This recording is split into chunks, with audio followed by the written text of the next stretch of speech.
Now, it's been 3 years since Beijing imposed a national security law in Hong Kong that greatly restricted the city's autonomy.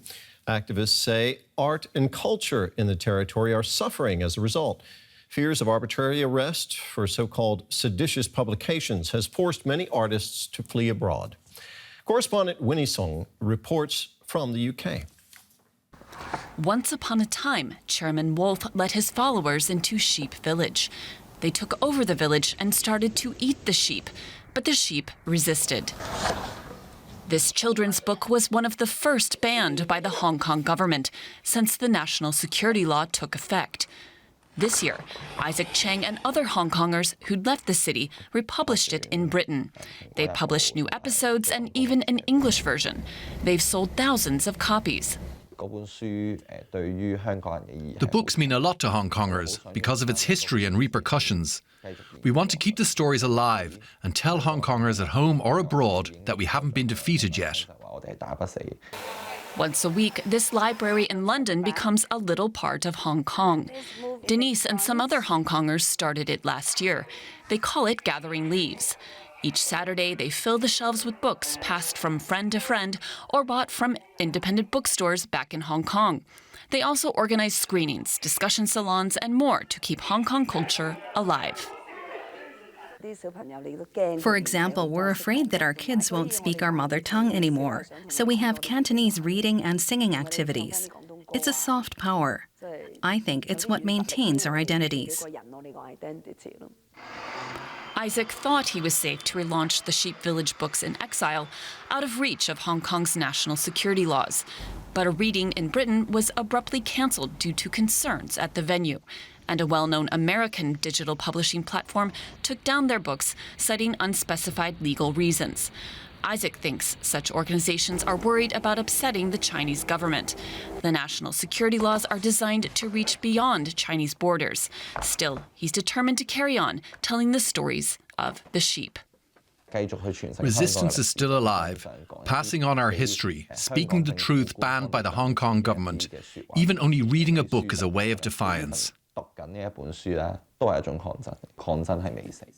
For more, we can talk to Tom Grundy. He's the editor-in-chief and founder of Hong Kong Free Press, a nonprofit English-language news media outlet. Good to see you, Tom. Why did you decide to stay in Hong Kong when so many others working in independent media and creative industries have left the city? Well, it's a question I ask myself sometimes, but despite assurances press freedom is intact, it's tumbled in international indices. We've seen newsrooms raided, journalists behind bars, half a dozen news outlets disbanding, and arrests over speech. All unthinkable just a few years ago when this was once a bastion of press freedom in Asia. But we choose to stick around because we're a strictly impartial outlet, backed by an ethics code. And we're staying because, we still have privileges that are lacking in China. We can ask difficult questions of officials. We can go to the courts, to the legislature. We certainly didn't sign up for the situation we see now, but we feel that it's better to be in than out. And thanks to this, dedicated team, we take one day at a time and just keep calm and carry on.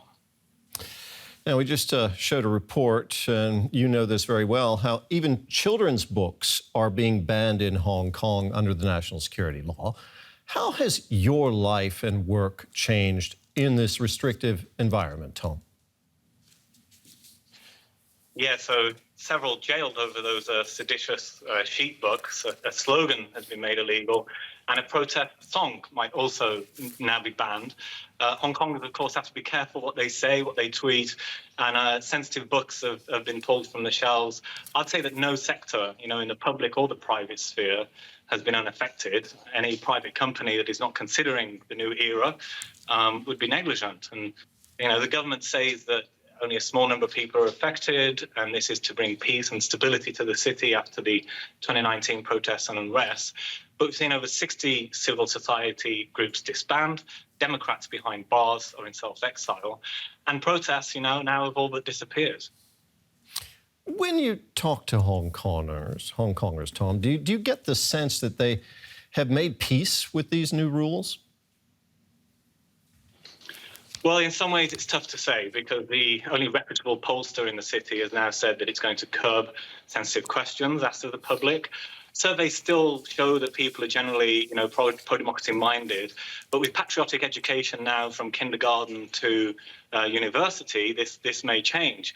And we find it very difficult ourselves to speak to people who are critical or opposition-minded, as much as we also find it tough to speak to pro-government and pro-Beijing officials who also don't want to get a word wrong. But as your report showed, a lot of people are just voting with their feet, and hundreds of thousands have taken up offers with visa schemes in the UK, US or Canada, and simply left the city. This has seen a huge exodus of talent.